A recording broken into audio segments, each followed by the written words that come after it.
ముందుగా అంతర్జాతీయ వలసదారుల దినోత్సవం గురించి చెప్పుకుందాం. ప్రపంచమంతా ఒక గ్రామంగా మారుతున్న తరుణంలో వలస అనేది నిరంతరం కొనసాగే ప్రక్రియ.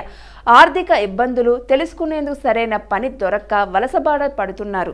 వలస అనేది అనాదిగా వస్తున్న ప్రస్థానం.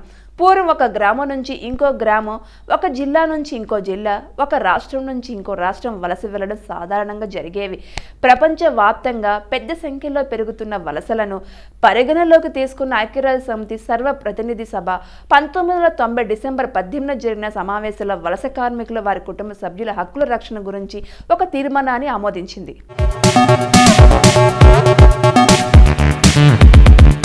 ప్రపంచవ్యాప్తంగా అంతర్జాతీయ వలస వెళ్తున్న పౌరులందరి కోసం డిసెంబర్ 18న అంతర్జాతీయ వలసదారుల దినోత్సవంగా ప్రకటించింది. 21వ శతాబ్దంలో ఇప్పుడు అంతర్జాతీయంగా ఒక దేశం నుంచి ఇంకో దేశం వెళ్లడం మామూలే. ఇప్పుడు పరిస్థితులు మారిపోతున్నాయి. బస్ ఎక్కి వెళ్ళొచ్చినంత సులువుగా విదేశాలు వెళ్లి రావడం, చాలా మంది విదేశాల్లో స్థిర నివాసం ఏర్పరచుకుంటున్నారు. ఇందుకు పాశ్చాత్య దేశాలు వలస పద్ధతులను సరళం చేసే అవకాశాలు కల్పిస్తున్నారు. 1990 దశకంలో మొదలైన కంప్యూటర్ రంగ నిపుణులతో వలసలు ఎన్నో రేట్లు పెరిగాయని చెప్పాలి.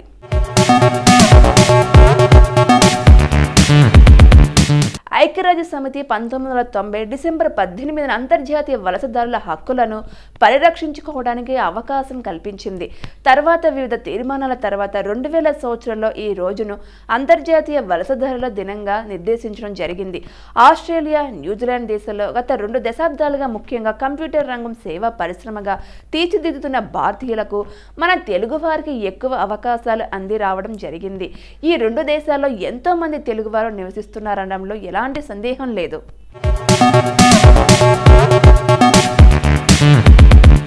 2009 వాతావరణ మార్పుపై Copenhagen summit non binding Copenhagen ఒప్పందంతో ముగిసింది. 2010 వెనిజులా ప్రెసిడెంట్ హ్యూగో చావెజ్ జాతీయ అసెంబ్లీ నుండి ఏవైనా అవసరమైన సమీక్షలు లేదా మద్దతును విస్మరిస్తూ డిక్రీ ద్వారా చట్టాన్ని ఆమోదించడానికి తాత్కాలిక అధికారాలను అందించారు. 2010 ట్యునీషియా విప్లవం ప్రారంభమైంది మరియు ప్రారంభంలో దేశవ్యాప్తంగా అనేక ప్రదర్శనలతో నిరసనలు జరిగాయి. దీనిలో జీన్ ఆల్ అబ్దిన్ బిల్ అలీ యొక్క 23 సంవత్సరాల పాలన చివరికి 23 సంవత్సరాల పాలనలో అగ్రస్థానంలో నిలిచింది.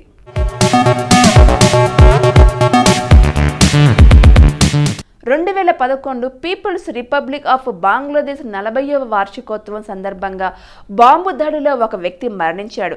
మరి భద్రత మరియు పరిపక్ష నిరసనకారుల మధ్య ఘర్షణలు జరిగాయి. 2011 ఇరాక్ నుండి యుఎస్ దళాలు తొలగించబడ్డాయి. అధికారికంగా ఇరాక్ యుద్ధం ముగిసింది. 2012 United Kingdom queen Elizabeth II మొదటిసారిగా కేబినెట్ సమావేశానికి హాజరవుతున్నారు.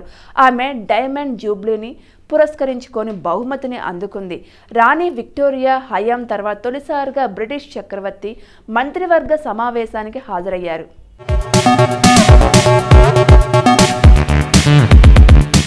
2013 యుఎస్లో 2 విజేతలు మెగా మిలియన్స్ లాటరీని గెలుచుకున్నారని నమ్ముతారు. వారు 636 మిలియన్ జాక్పాట్ను పంచుకుంటారు. 2014 ఐరోపా సంఘము రష్యా అనెక్సియా క్రిమియాలో పెట్టుబడి పెట్టడం ద్వారా చమురు మరియు వాయువును కనుగొనటం, క్రూయిజ్ షిప్ల పరిధులు మరియు రష్యాపై ఆంక్షలను విస్తరించడం అనెక్స్ ఈయూచే చట్టవిరుద్ధమైనదిగా పరిగణించబడుతుంది. 2015లో బ్రిటన్లోను బొగ్గు గని కెల్లింగ్లీ కాలనీ మూసివేయబడింది.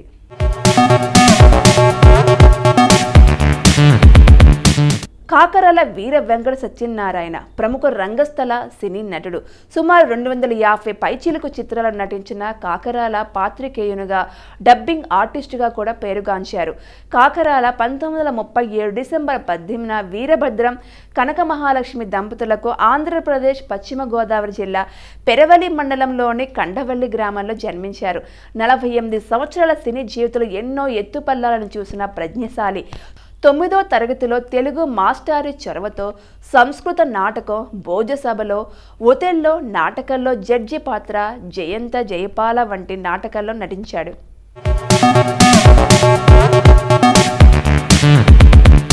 స్టీవెన్ స్టీవెన్ స్పీల్బెర్గ్ అమెరికాకు చెందిన సుప్రసిద్ధ సినీ దర్శకుడు, రచయిత, నిర్మాత. స్పీల్బర్గ్ డిసెంబర్ 18, 1946న ఓహియోలోని సిన్సినాటిలో జన్మించారు. 1969 నైట్ గ్యాలరీ యొక్క పైలట్ ఎపిసోడ్కు దర్శకత్వం వహించడానికి స్పీల్బర్గ్కు మొదటి వృత్తిపరమైన ఉద్యోగం వచ్చింది. రాడ్ సెర్లింగ్ రచించి జోన్ క్రాఫ్ట్లో నటించాడు. క్రాఫోర్డ్ ఒక కొత్త వ్యక్తి ఆమెకు దర్శకత్వం వహిస్తారనే ఆలోచనతో మాట్లాడడం లేదు, ఆపై భయపడింది. స్పీల్బర్గ్ ఫ్యాన్సీ కెమెరా వర్క్తో తన సహోద్యోగులను ఆకట్టుకోవడానికి ప్రయత్నించాడు, కానీ అధికారులు దాన్ని త్వరగా షూట్ చేయమని ఆదేశించారు. అతని రచనలు మంచి ఆదరణ పొందలేదు, అందువలన స్పీల్బర్గ్ స్టూడియో నుంచి చిన్న విరామం తీసుకున్నాడు.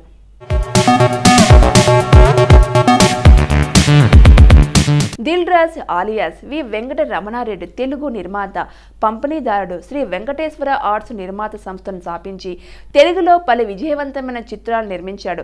ఇతను నిర్మించిన మొదటి చిత్రము పేరు మీదా దిల్. ఇతడు దిల్ రాజుగా పేరు పొందాడు. దిల్ రాజు 2023 జూలై 30న తెలుగు చలనచిత్ర వాణిజ్య మండలికి జరిగిన ఎన్నికల్లో తెలుగు ఫిల్మ్ ఛాంబర్ అసోసియేషన్ అధ్యక్షుడిగా ఎన్నికయ్యారు. దిల్ రాజు నిజామాబాద్ జిల్లాలోని నరసింగపల్లిలో డిసెంబర్ 18న 1970న జన్మించారు.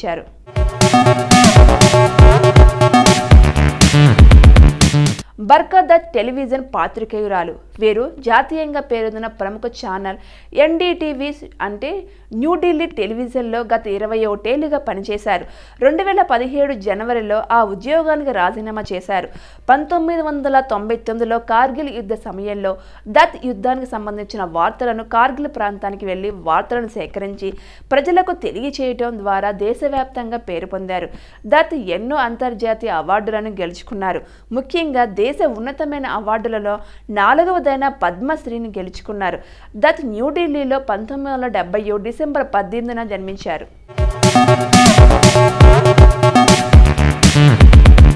స్నేహ ఉల్లాల్ భారతీయ ఒక నటి. ఆమె తెలుగు, హిందీ భాషలలోని పలు చిత్రాల్లో నటించింది. ఆమె ముఖ్యంగా తెలుగు సినిమాలపై ఉత్సాహంగా సింహాలలో హిందీ చిత్రం, lucky no, time for love చిత్రం ద్వారా గుర్తింపు పొందింది. స్నేహ ఉల్లాస్ ఒమన్లోని మస్కట్లో 1980 డిసెంబర్ 18న జన్మించింది.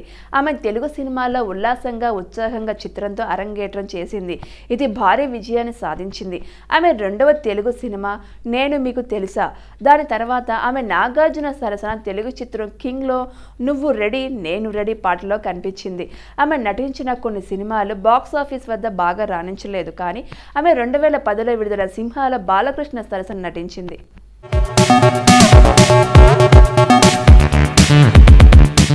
సో ఇదండి ఇవాల్టి best of the day episode. ఈ ఎపిసోడ్ అనేది ఈ రోజుకు సంబంధించిన కొన్ని ఆసక్తికరమైన విశేషాలు తెలుసుకోవడానికి ఉపయోగపడింది అని అనుకుంటూ మళ్ళీ రేపటి ఎపిసోడ్లో మళ్ళీ కలుసుకున్నాను. Until then this is Sirisha. Bye bye.